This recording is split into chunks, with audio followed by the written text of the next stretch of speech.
Bonjour bien-aimés de le Seigneur. Ce soir, nous avons le direct avec le pasteur Alain sur YouTube et sur Facebook. Si tu n'es pas un habitué de nos directs, je t'informe que nous avons les directs où nous adorons Dieu sur Facebook, TikTok et YouTube tous les mardis à partir de 22h heure de France. Il suffit de chercher direct de la cellule de prière à la gloire de Dieu. Entre-temps, nous sommes en train de continuer ce beau thème que le Seigneur nous a donné. Qu'est-ce qu'une addiction et comment le chrétien peut surmonter les addictions? Nous avons introduit hier la définition de l'addiction et nous avons compris qu'une addiction est une dépendance qui s'installe dans le cœur, les pensées, les habitudes et les choix au point de dominer la personne. J'avais promis hier qu'aujourd'hui, nous allons parler des racines spirituelles et humaines des addictions. D'où viennent des addictions? Qu'est-ce qui fait que l'addiction s'installe dans nos vies? Nous allons prendre Jacques 1, versets 14 à 15. Et petit à petit, nous parlons de ces choses. Ce n'est pas pour condamner quelqu'un, ce n'est pas pour juger une personne, mais c'est pour que nous apprenions et nous retrouvons notre liberté. Jacques 1, 14 à 15. Mais chacun est tenté quand il est attiré et amorcé par sa propre convoitise. Mais chacun est tenté quand il est attiré et amorcé par sa propre convoitise. Puis la convoitise, lorsqu'elle a conçu, enfonce le péché. Et le péché étant consommé, produit la mort. Waouh! Ça fait peur. Et Proverbe 4, verset 23 aussi nous parle de ces choses. Une addiction ne naît pas seulement d'un acte. Elle a souvent des racines profondes.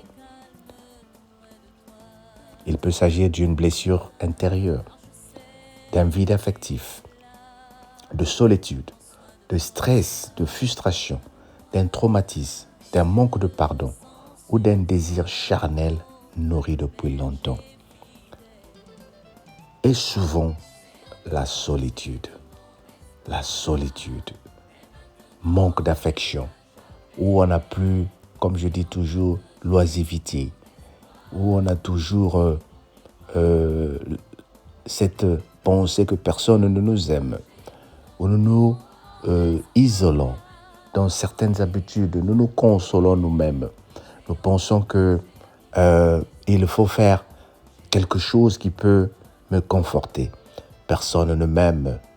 Je bois ma boisson pour oublier mes souffrances, pour oublier mes douleurs. J'arrive pas à dormir, donc je dois finir un verre de vin, plutôt une bouteille de vin pour dormir. Ça commence par ces choses-là.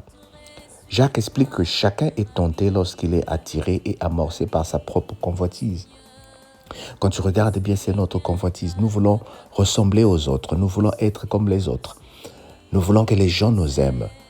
Nous pensons que les gens doivent avoir le temps pour nous. Lorsque personne n'a le temps pour nous, nous nous sentons mal aimés. Et nous envions. Lorsque nous voyons que le voisin a des papiers, moi j'ai pas de papiers, ça commence à créer une certaine envie. Puis la convoitise enfonce le péché et le péché produit la mort, bien-aimé. Lorsque nous ne maîtrisons pas cette convoitise-là, elle produit le péché jusqu'au point de tuer, jusqu'au point de se faire du mal. Et après, ça peut produire la mort. Cela montre que la chute est souvent progressive. Les addictions ne commencent pas tout de suite et elles augmentent. Non, c'est progressif. Ce qui n'est pas traité dans le cœur finit par se manifester dans le comportement, bien-aimé. Voilà pourquoi lorsque nous pensons à certaines habitudes, lorsque nous pensons à certaines choses, nous devons nous efforcer à traiter cela. La Bible nous demande de garder notre cœur plus que toute autre chose, car de lui laisse les sources de la vie. L'addiction peut donc être le symptôme visible d'un désordre plus profond qui se passe dans notre tête. un désordre s'installe dans notre tête. Certains cherchent dans une dépendance ce qu'ils devraient recevoir de Dieu. Au lieu de lire ma Bible, au lieu de prier, au lieu d'être avec les bien-aimés les vendredis pour prier de 23h à 1h du matin, moi je m'isole dans la boisson. Je m'isole sur les réseaux sociaux. Je m'isole dans les choses qui vont me faire du mal. Et nous pensons avoir la paix. Mais, bien-aimés, si nous refugions dans le Seigneur, nous trouvons ce qu'on appelle la consolation, la sécurité, le plaisir, la reconnaissance ou la paix. Mais quand une chose prend la place de Dieu dans le cœur, elle devient une idole, nous le savons bien. Le fils prodigue a cherché une vie de jouissance loin de son père, pensant trouver la liberté, mais il a fini dans la misère et dans le vide. Nous voyons cela dans Luc 15, versets 11 à 17. Le peuple d'Israël, à plusieurs reprises, s'est tourné vers des idoles plutôt que de demander de s'attacher à Dieu. Exode 32. Tous ces récits nous montrent que le cœur humain cherche toujours à s'attacher à quelque chose.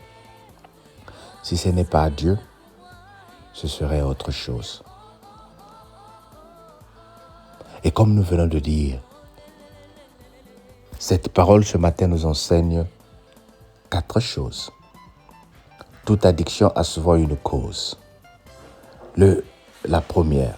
Le deuxième, le vide intérieur non guéri peut devenir une porte.